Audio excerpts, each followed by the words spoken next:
UFC Fight Night 169 is just wrapped up. Here's your full mount MMA recap. To kick off the main card, Grant Dawson defeated Darrick via rear naked choke in the second round. He's got the body triangle.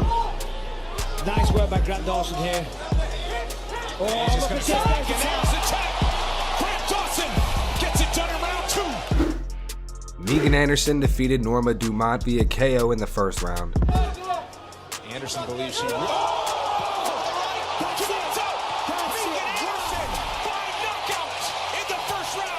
Featherweight champ Amanda Nunes tweeted, "One fight down, nice KO." Let's see the other one now. This next fight is perhaps one of the most bizarre fights of this year thus far. Here's what happened before the fight even started.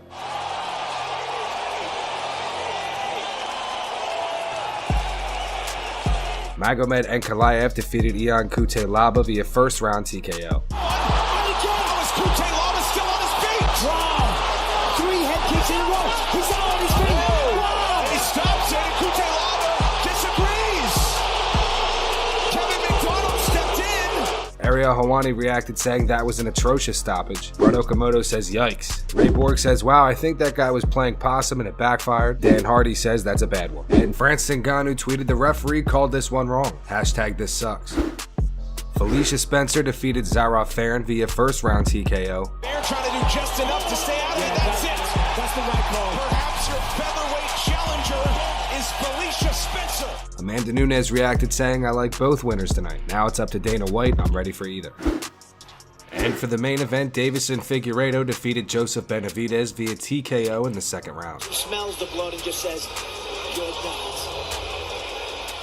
For Figueiredo, his 9th win by knockout. I feel like this isn't real right now, that I'm in some freaking nightmare, honestly. I had a lot of visions of talking to you after, and a lot of the things that were going to happen and that didn't. And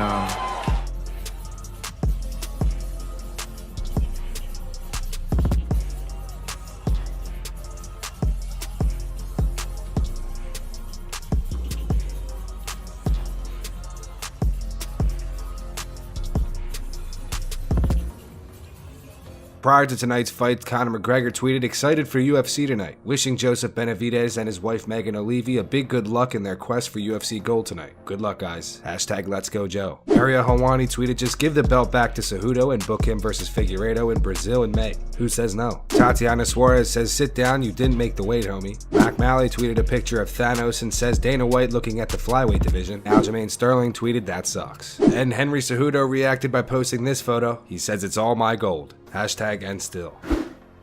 Henry Cejudo is set to defend his bantamweight title against Jose Aldo on May 9th at UFC 250. Henry Cejudo is currently coming off a third-round TKO victory over Marlon Moraes, and Jose Aldo is coming off a split decision loss to Marlon Moraes. Joanna Jędrzejczyk speaks on her American Top Team teammate Colby Covington. Joanna reveals that they got into an argument before her last fight, and she says he needs to bow down to the queen. Colby is back to training. He seems very calm. You speak to him? He knows he has, of course not. We got into the arguments before my last fight, so I don't want to talk to him. He needs to apologize, What did he say? Oh, nothing. An argument at the gym? He knows.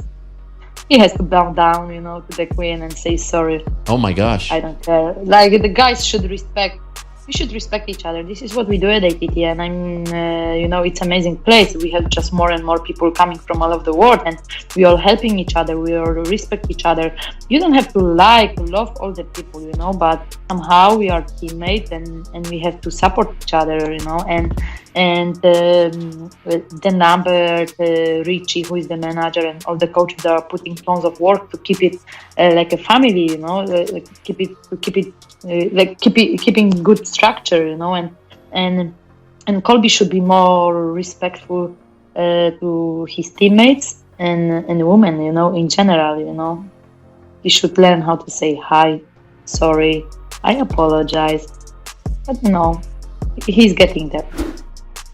UFC heavyweight Curtis Blades in a recent interview speaks on Jon Jones. He says that he'd be able to hang with him on the ground and he could put him away. Speaking to BJ Penn Radio, he went on to say, "I believe he has all the skill in the world. I don't think anyone is as creative or blends as well as he does. But there is gravity and weight, and it does become a factor when you come up to heavyweight. I just think kind of like how it was with Max Holloway versus Dustin Poirier when Holloway tried to bump up to 155. He was able to land just as often as Poirier, but when Poirier would land, you could see it hurt. When Holloway lands, Poirier would just keep moving. I think it would be a little bit of that going on at heavyweight. You get into one of those exchanges, which I'm not saying Jon Jones would brawl, but it's a fight and you never know. I think if he gets in one of those exchanges with a big boy, he could get put down. It's just physics. On the ground also, I know he's an amazing wrestler, jiu-jitsu player, but again, gravity plays a bigger factor in heavyweight fights. And I know, speaking for me personally, I bet real heavy hitters with amazing pressure would have success. I think I'd be able to hang with him on the ground. I think I'd be able to get some elbows in, and again, the power I'm bringing on the ground, I could put him away."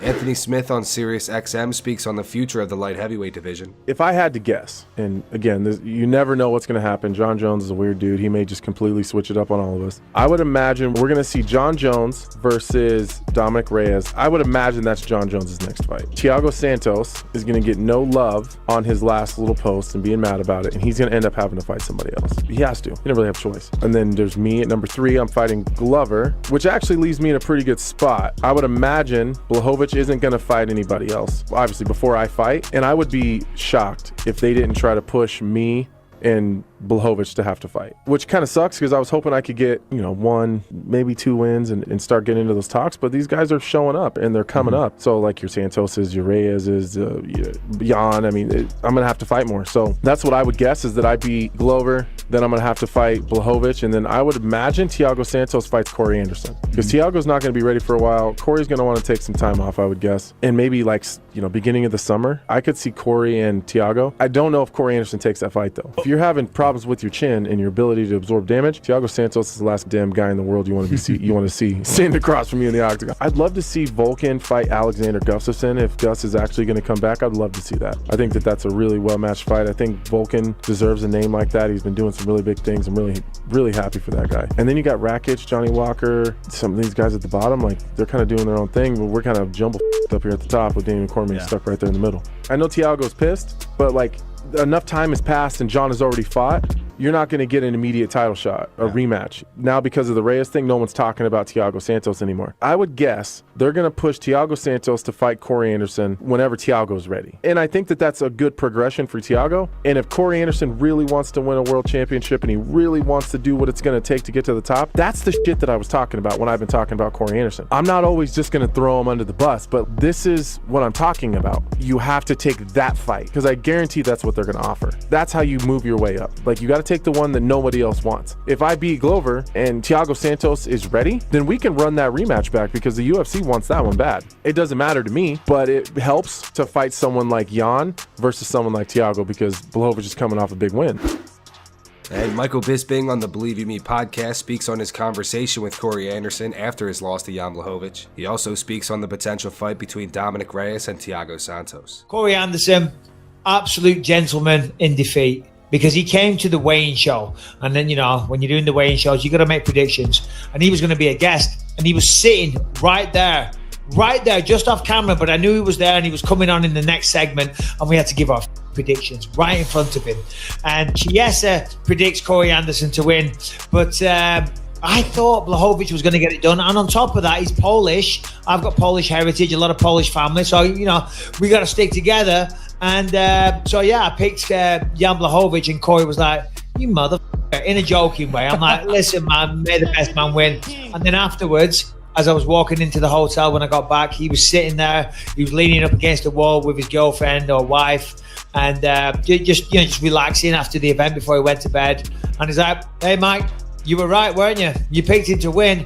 And I went over, I shook his hand, I said, "Oh, dude," I said, "listen, it's one of those fights. It's a 50-50. I said, "You'll be back." I said, and then he said, "No, mate, I take inspiration from you. You won the belt after a lot of ups and downs." I said, "Well, exactly. That's just the way this game goes. Live to fight another day. You're not injured. Wish you all the best. And I look forward to your next fight." So he's a class act. Corey Anderson's a good guy. If I'm Thiago Santos coming off, if you're not going to get the rematch with Jon Jones, which I'll just go out on a limb and say this, he's not going to get a rematch against Jon Jones. Too much has happened since then. He's fought Dominic Reyes, and now there's Jan Blachowicz. It's not going to happen.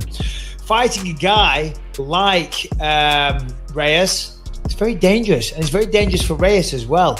You know, if I'm Thiago Santos coming back after a major surgery, the UFC are doing him a favor.